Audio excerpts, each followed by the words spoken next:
couple weeks ago, I did a fact check on the attacks coming down against Charlie.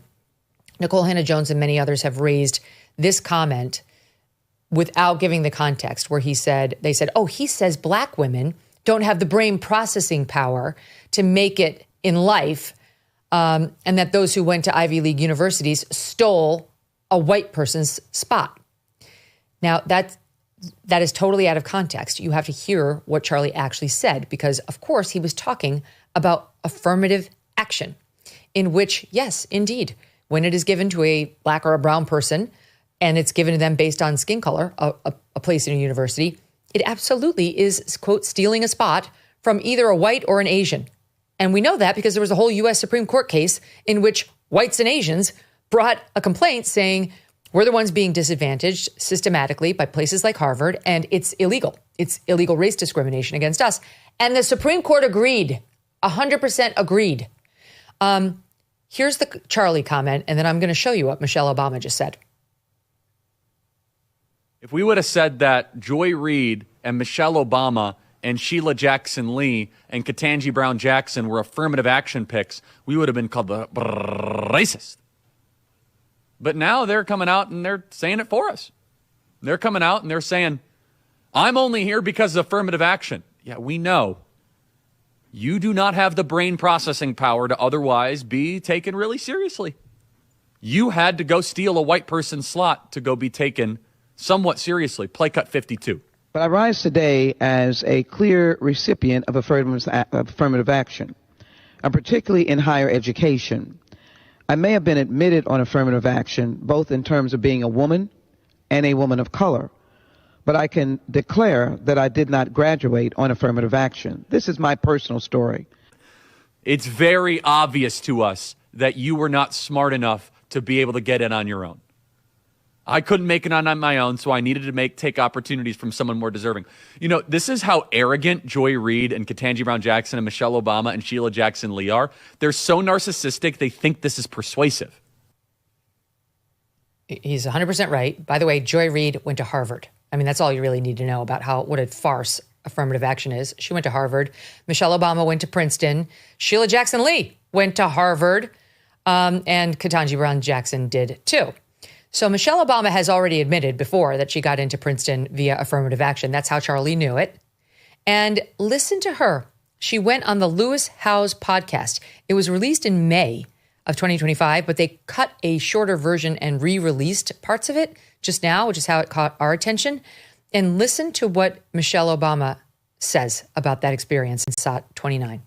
I wasn't a great test taker. I was a great grade getter, but I wasn't good on SAT. So I had good grades, not great scores. So all the scores said, you don't belong at Princeton.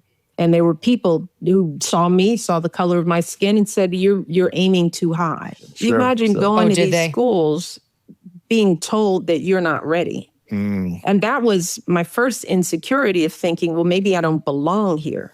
And that's the world telling you that you don't belong, even though it's like, well, all my experiences up until this point say that why wouldn't I belong here? So how did you overcome that? Because you had bad SATs. Or that other people are telling you you don't belong? I got there and I looked around and went, oh my God. Sat in a few classes and sort of realized that affirmative action isn't just the color of your skin, but there were a lot of kids that were legacy kids. They were athletes. It was like, and then you sit in class with people, a lot of bright people, but there were a lot of people that were just, so you wonder, well, how did you get here? Okay. So there she is saying almost exactly what Charlie said, that she did not have the scores. Another way of saying it would be brain power. It is an aptitude test to get into Princeton on her own, that they had to lower the standards for her.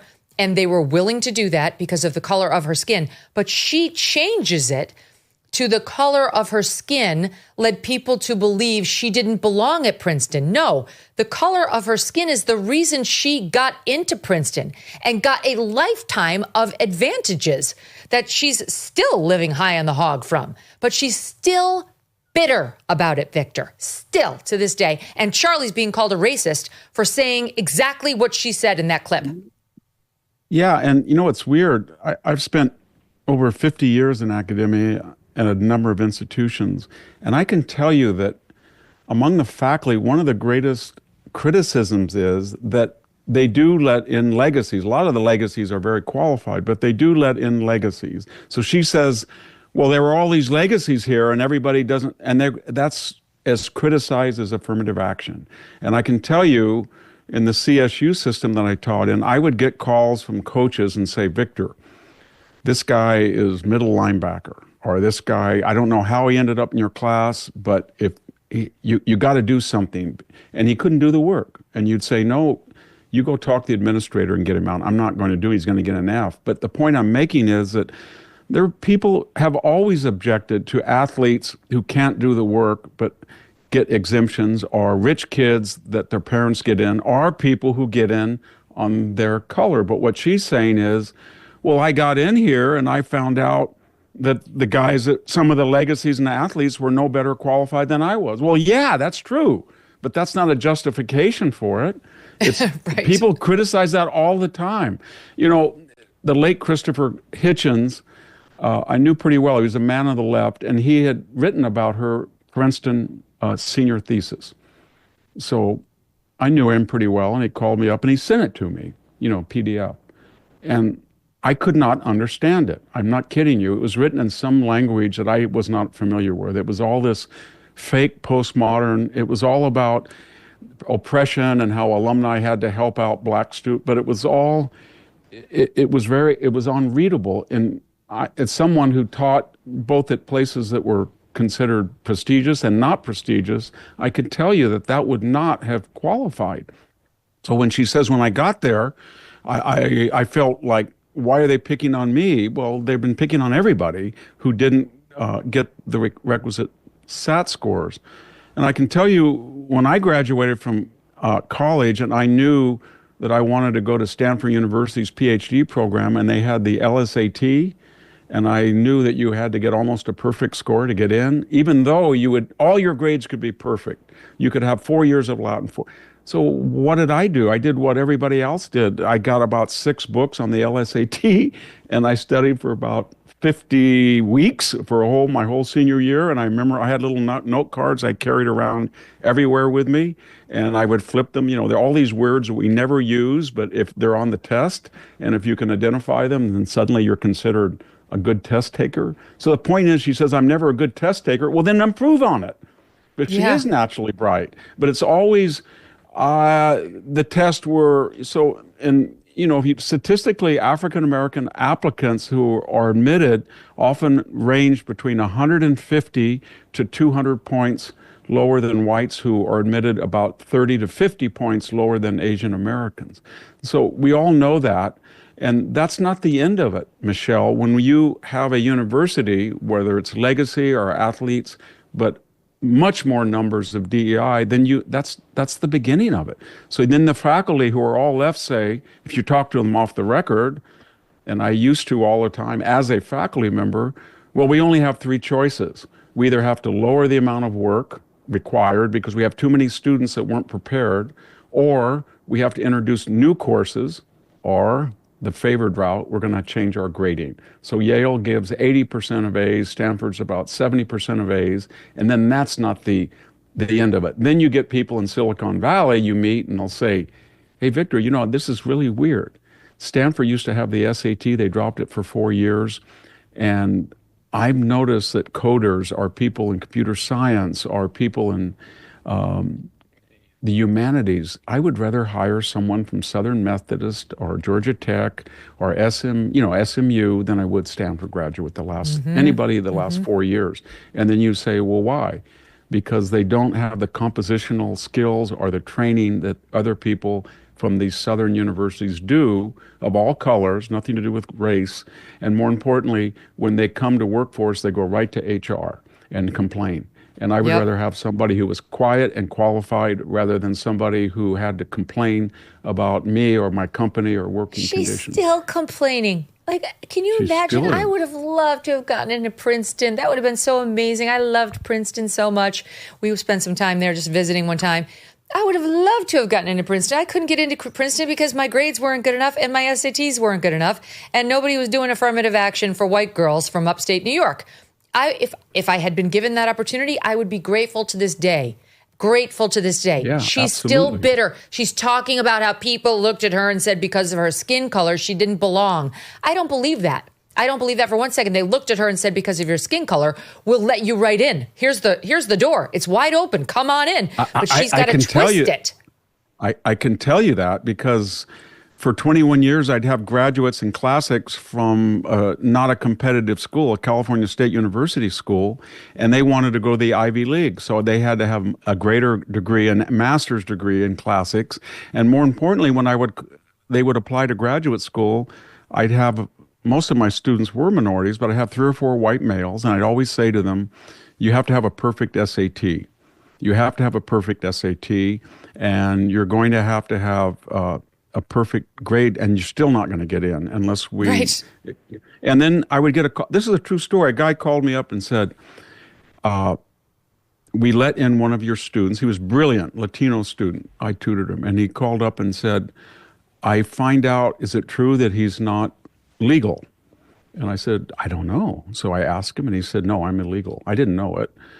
And then I called back, and they said, no, he's not illegal. They were not calling me because they were worried. They were hoping that he was illegal. And when I said that, they said, oh my gosh, this is great. We have an illegal alien who's going to be a classics PhD. I said, yes. And I had African-American students. I had African-American students that were as good or no better, no worse than white male students. And I would get all the people in the room, and I'd say, I get 4 or 5 who were applying, and I'd say, this person is African American, she is going to be admitted to Princeton, Yale, and you're not. It's just a fact. Unless you can tell me. And then to hear from the administration or the faculty that wasn't true when they knew it was true. And that's what's so bad about it. They lie about it. And then finally, even their own standards. So what happens? Yale, Stanford last year reinstitute very quietly, very loudly, they got rid of the SAT. And now, very quietly, they're letting it in. And the they brought it back because people were not succeeding. They were succeeding. 2 standard deviations below the average SAT score of the other students, and they were failing. Yes. Wait, I've got to get to one other because she went on. Her bitterness does not stop with the fact that she got into Princeton. In her imagination, someone begrudged her the spot or didn't think she belonged there. P.S. You didn't. I didn't belong there either. I don't think it's because I'm a woman. I didn't score high enough. That's why I didn't belong there. In any event, she's also, as we know, still very bitter about the country and her time in the White House. And you would think, I mean, if you're Michelle Obama, you're universally beloved, you call your book Becoming, you're on the cover. It's like, oh, look at me, I'm so becoming, I'm so beautiful, everybody wants to be with me. She talks about how people line up to see her at these public events, how wherever she goes out to eat, everyone's staring at her and Barack. They're the topic of conversation at every restaurant they go to. It's so difficult to be Michelle because you're just so super famous and everyone loves you. And you would think after being first lady for 8 years, you would say, I'm just so damn lucky to have been born in the United States of America, where I could go from growing up in relative poverty, sharing a room with my brother on the south side of Chicago, and it could go up to become the first lady of the United States and married to the center of power and living in the White House. Like, I love this country. I'm so grateful for what it's given me and given my daughters. No, this is how she sounded on that same podcast, The Lewis Howes Show. Stop 30. The White House is just another Princeton, right? Really? And the experience was just the same. You have a lot of people saying that there's no way that this Black couple is capable of representing our country. They are not patriotic. Look at their fist bump. Did she really get into Princeton? Is he really from this country? Did he really go to Harvard? Is his, it's the same kind of because we can't see past our own prejudice.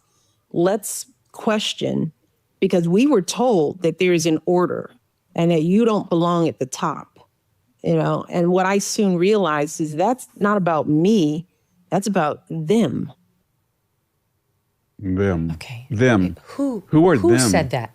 Honestly, Victor, Nobody said that. Questioning whether we're patriotic. She literally said for the first time, I was proud of my country. First time in my adult life when they nominated Barack Obama, I was proud of my country. She'd never been proud of her country before. That's why people question. Remember, she said it was a downright She said during the 2008 until David Axelrod said, you're going to be quiet. You may not like it, but you're not allowed to say anymore, because she said, I'd never been proud of my country. She said it was a downright mean country. She said they always raised the bar on us. Every time we tried to do something, they raised the bar on us. Then finally, they put her on ice. So they said, you are not, basically they said to her, you're not capable of making a public statement without offending people. And by the way, in 2008, Barack Obama got more white votes than John Kerry did in 2004. And he was elected primarily by white people who voted for him, and a small minority, maybe a large minority, did it because they thought, even though he was too liberal for their tastes, some Republicans, and they thought it would be good to have a African American. The only thing that people roundly criticized Barack Obama for that he didn't earn was a Nobel Prize. Buy gold and get free silver. That's right. For every $5,000 purchased from Birch Gold Group this month in advance of Veterans Day, they're going to send you a free patriotic silver round that commemorates the Gadsden and American flags. Look, gold is up over 40% since the beginning of this year, and Birch Gold can help you own it by converting an existing IRA or 401k into a tax-sheltered IRA in physical gold. Plus, they will send you free silver honoring our veterans on qualifying purchases. And if you are current or former military, Birch Gold has a special offer just for you. They are waiving custodial fees for the first year on investments of any amount. With an A+ rating from the Better Business Bureau and tens of thousands of happy customers, consider diversifying your savings into gold.